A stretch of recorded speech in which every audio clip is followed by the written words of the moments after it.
I'm going to share my incredible butter cookie recipe. It's almost like a shortbread cookie, but there's yolk in it to enrich the dough. And it's almost like a sugar cookie, but the proportion of butter is higher. So if you had a shortbread cookie and a sugar cookie and they had a baby, then this is the butter cookie. This is my favorite cookie to roll and cut out during the holidays. I'm also going to be highlighting YouTube's campaign, Her Voice is My Voice, and International Women's Day 2017's campaign, Be Bold for Change. I'm going to do that by talking about a woman who inspires me, my mother. My name is Paul Tran, and this is Paul Tran, Baker Man.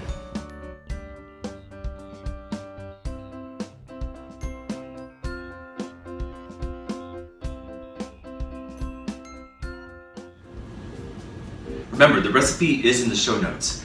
I'm going to take 2 3/4 cup of flour, and that'll be about 330 grams worth of all-purpose flour, and then 1 teaspoon of salt. As always, I'm just going to whisk that in, and I'm using a beater for a hand mixer just so that I can use one less utensil, which is usually great. Now, 1 1/4 cup of sugar. That comes out to be about 150 grams. And then 18 tablespoons of butter, which is 2 sticks and 2 tablespoons of butter. And that comes out to be about 254 grams of butter. So make sure your butter is room temperature before you start beating it. That looks great. Take 1 large egg yolk and 1/4 teaspoon of flavoring. I'm using a combination of vanilla, jasmine extract, and orange extract because I think it gives a really nice flowery appeal. Now, my mother was an artist, though she never actually really pursued the career. And when I grew up, while I was growing up, she used to take me to the Museum of Art, and just every day just would tell me about all the different artists, about art theory. And so I remember one time when I was in kindergarten, I had a teacher take us around, and then we met up with the docent, and the docent was asking us questions like, what is this painting? And I remember being able to say, like, that's a Georgia O'Keeffe. I'm like, what child knows that? And she said, okay, well, yes. What is special about Georgia O'Keeffe? And I remember just being right there again, being like, the use of shading. The teacher seemed kind of flustered. I remember looking at my mother and her cheek just being so proud. So I'm gonna have a little bit of jasmine and a little bit of orange and mix this thoroughly through. That's all the wet ingredients we need. So remember, always have your wet ingredients together and then always have your dry ingredients together, and then just start putting your dry into your wet. So I'm gonna put a little bit in at first and then a little bit more.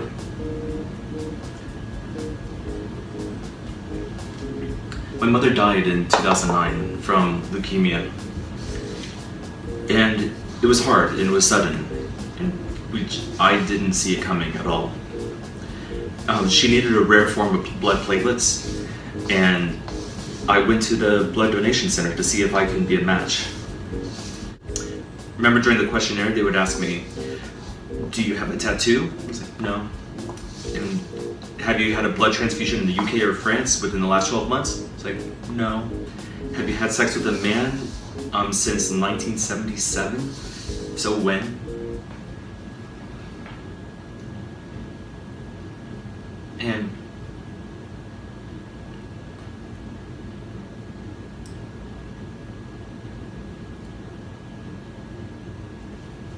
for that,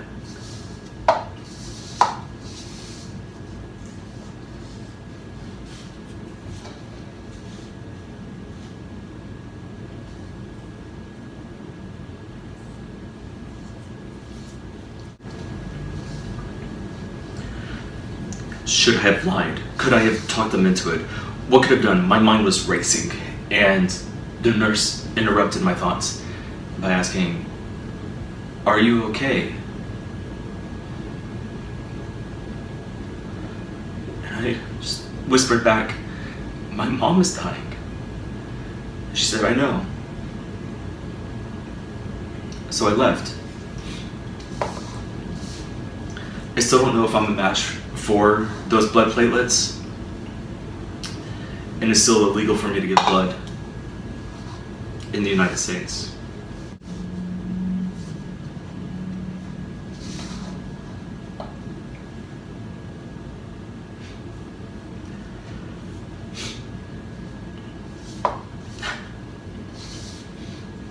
Shortly after she died, I found out that my mother had a nickname for me. It was 3, because I'm number 3 of 7 of her kids. It's utterly charming. So now I feel confident that I can whisk this the rest of the way. If I had a higher lipped bowl, which I maybe should have used, then I wouldn't have to worry about like the splashback as much. That looks good. It could easily be shaped into a ball. So split your dough in 2 and put them in cling film, just in the shape of discs, because it'll make it easier for it to roll out later whenever you start to thaw it out a little bit. Now, for today's purposes, I'm actually just gonna roll out half, meaning that I'm gonna put 1 disc into the fridge right now, and then show you what happens if I don't actually wait to chill part of the dough. So I'm gonna flour the surface. That's looking good. Make sure my rolling pin is also well floured, just so it's not too sticky. You know, this is gonna be a little sticky because it's already been sitting out for a little bit. I'm gonna roll this out to be about 1/8 of an inch thick. And this is really, really good here. I can already see it's already a little sticky, but it's okay. I'm gonna give it a little more dough underneath. Just roll it out some more.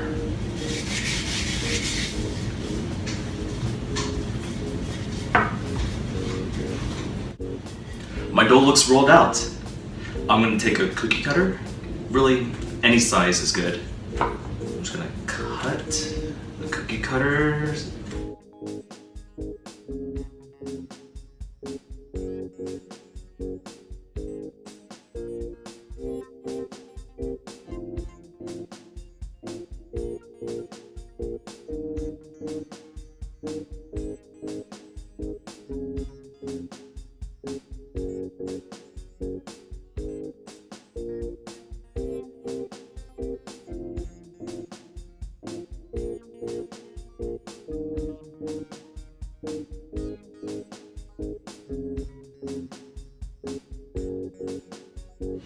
The cookies don't really have to be too far together because they're not going to really spread that much, ideally. Because you can use whatever shape you want.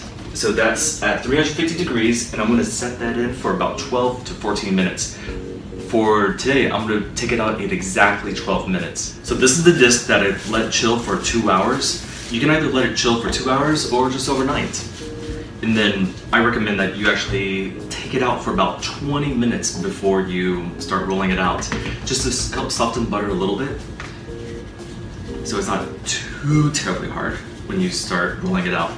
So I'm going to roll it out to, again, 1/8 of an inch, as much like the other cookies that I just finished baking as possible. It's a little more about my mother. She was a public bus driver. She loved it. She loved the personal interactions, the regulars, and she got to drive a tank in the city streets every day. One day there was a man on the bus back in February 2008 who was calling Hillary Clinton names. He was trashing her presidential campaign and just going on and on about her. And so my mother put the bus in park in the middle of the street. She turned around in her chair and she pointed at him and said, You have Gulf War syndrome, right? Everything you have, the roof over your head, the food that you eat, the clothes on your back, the medicines you take, everything is because of that woman you claim to hate. Sit down, shut up, and learn more about these people before you do it again. He sat and didn't say anything for the rest of the trip. I'm still so proud of her. She was informed, she was vocal, she was bold.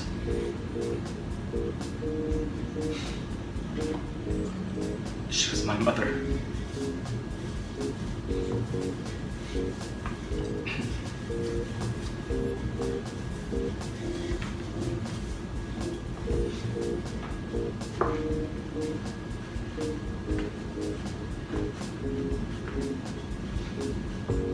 Okay. Push together some of these cracks that have formed. I think this is looking really nice. So, here's my cutout again. I'm doing some more circles. I'm gonna do a couple hearts in this one. I'm gonna do a heart within a heart because I think that can be fun.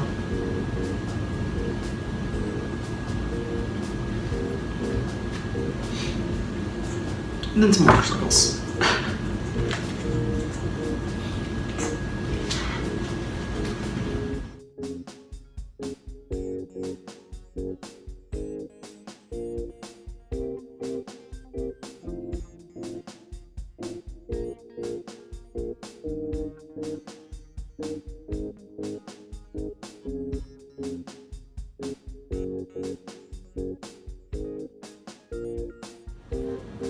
So this is the cookie that I baked immediately, and this is the one that I chilled for a little bit. I can see that the one that I chilled actually kept its shape better than the one that I just baked off immediately. It's because I allowed the butter to get colder, which causes that colder butter to hold its shape better when I put it into the oven, whereas this one never got a chance to get any colder. I can see that this one is also like spread out a little bit, whereas this one actually held its shape really well.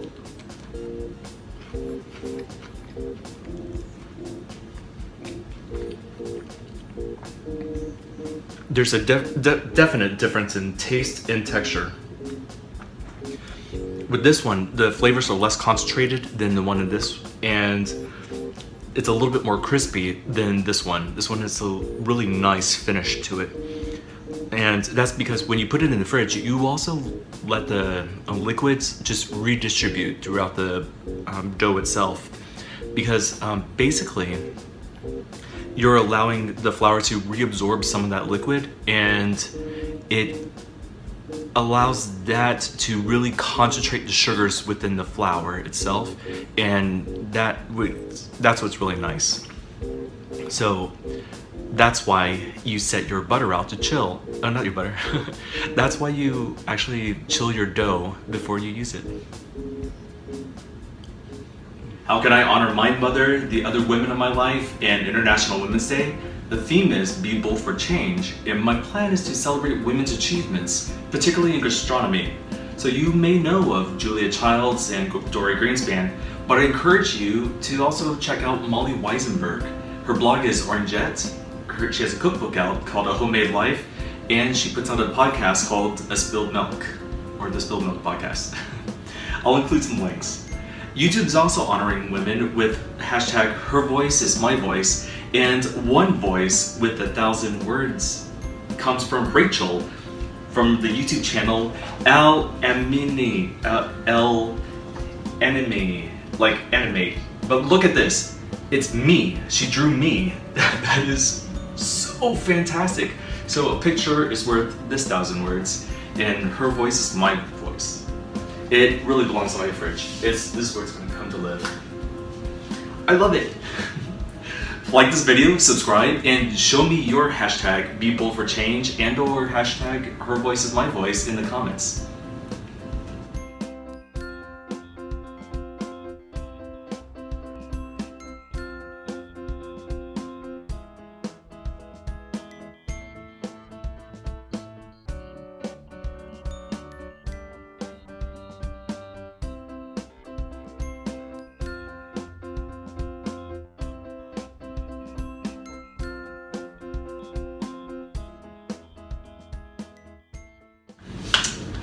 La la la, I like playing with food.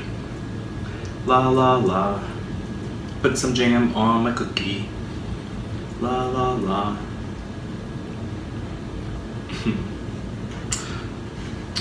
Make a cookie sandwich.